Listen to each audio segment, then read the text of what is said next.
Nigerian singer Peter Okoye, aka Mr. P, and retired footballer Osaze have made peace after they had a misunderstanding online. Recall that on Tuesday, December 1st, Osaze took to his Instagram page to call out Peter for running a betting company and also for sharing a video of people dancing while breaking bottles on their heads to celebrate the Yuletide season. Peter, who saw the post, attacked Osaze and called on Nigerians to pray for him. Reacting to Peter's post, Osaze shared a video of himself explaining why he called Peter out and what he thinks is wrong with the singer's betting business, and the video he shared of people dancing. My bro, I didn't mean no offense, bro, to be honest. But, we're brothers. And if I see my brother something not today right, as you offered to pray for me, feeling like, things not there right with me, I thought, I'll do the favor back, because what you sow is what you reap. So you pray for me, I pray for you. So you notice something like maybe I'm pushing it too far. But I think when I watched your video about the guy that took his mom's last 500 naira to gamble, basically, what you're doing, you're encouraging gambling. Some people win, some people lose. So he went into tears saying his mother is ill, she has cancer, she's on chemotherapy, and he said, you asked him why is he crying. He said he took his mom's money from her account, her last 500 naira, to buy a ticket. Luckily he won, but I believe there are some guys who didn't win on that day and possibly took their dads or moms or friends' last money feeling like, oh, I'm going to win today, because gambling is an addiction. So in that situation, I'm not condemning your business completely, but in that situation, I think what you should have said to him, I'm saying this from my heart, you should have said to him, he's lucky today, but don't do that again. Because if he didn't win, that means they might not have a meal. They might not even have a meal that day or the next day. And that's stealing. Like, you have to ask your mother to take her last money to go gamble. And I believe, some people borrow money to do these things. And when they're in debt, they end up arrested, they get beaten up and all that. So that was my worry, really. And I will tell you something. In 2019, I was offered endorsement deals from gambling companies that were launching in Nigeria. I went to God with it. I said, in Europe, people are there are regulations. They are regulated. They have more money here. But my conscience didn't let me do that in Nigeria, because our people don't have money. They will go gamble their last money on Arsenal, Chelsea, and what next? They go home, beat their wives, slap their kids, being disappointed, because you know how our country is. So I said no, and I went to God with prayer, and I believe I had an answer. So I heard his voice, and he said, do what you want. God doesn't force us to do things, but he said, I hope you trust me with your finances. So it was a good offer. A couple of months later, through the NFF, you can ask Dayo Enebi, I received another message, and he says, Osaze, there is a company here, like gambling company, they want to offer you something.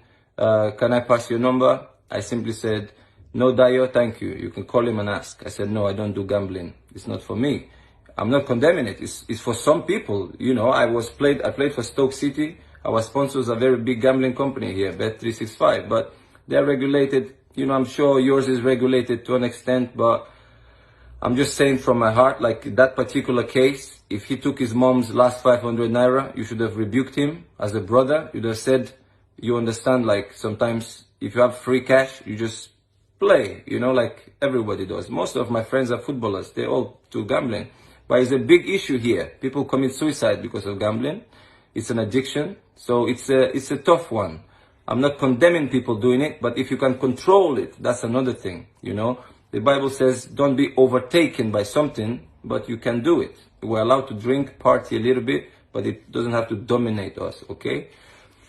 And I didn't come out with judgment, bro.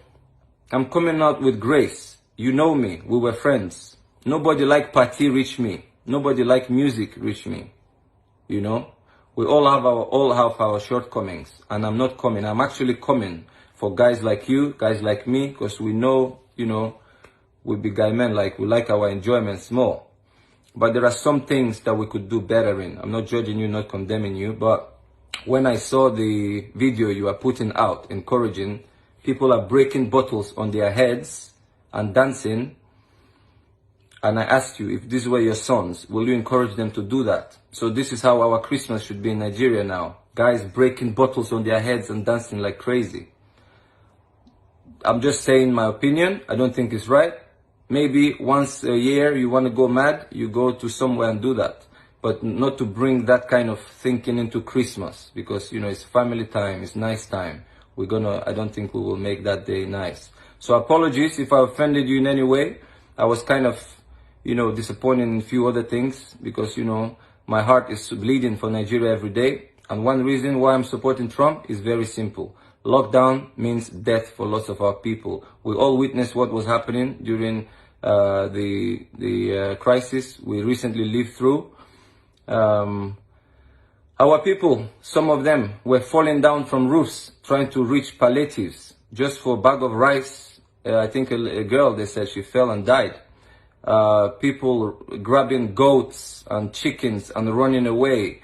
The scenes from Jos is what I saw, because I have a friend of mine who grew up in Benin City with me.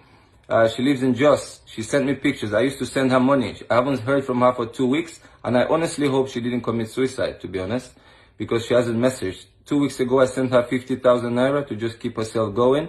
Before that, I sent her some money because she has 2 sons. When she sent me a photo on Instagram, she had only margarine in her fridge. No bread, nothing to eat. So now she lost her 2 sons because the father had to take them.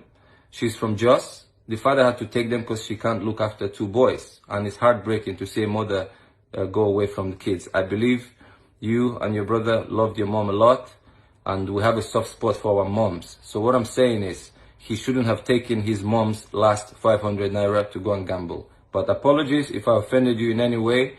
Good friend will always say the truth to someone. I appreciate your worry about me, that you feel something is not all right. But you know what I do all day? I pray for Nigeria, because our naira has gone down, and I don't see the budget for 2021 is not looking good. It's going to be a lot of troubles in Nigeria. I read articles, 2 million people displaced since the lockdowns. Hunger will be a problem, famine will be a problem. You see bandits all over the place, robbing, taking women away into the forest. I think, people don't see this, but I read the articles. Somebody from Abuja sends me articles from Nigeria, and every day it's hurting to see that. We can't export petrol as we used to, so our economy will really be hit. I'm sorry again. You remain my favorite singer of all time, both of you. I'm not saying this because I want to make up with you. You were my favorite. You will remain my favorite because you were just the best. And I liked the innocent songs that you guys used to sing, and your beats are the best in the world. And the lyrics you had, they kind of had meaning. They were relevant to our society.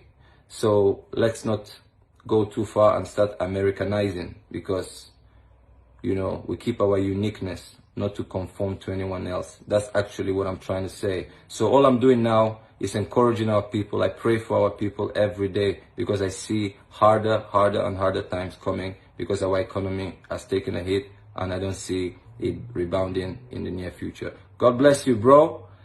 And you have a half Russian wife. Say hi to her. You are not a stranger to me, as you know yourself. I appreciate your prayer. Be blessed. And I'm sorry again if I offended you in any way, bro.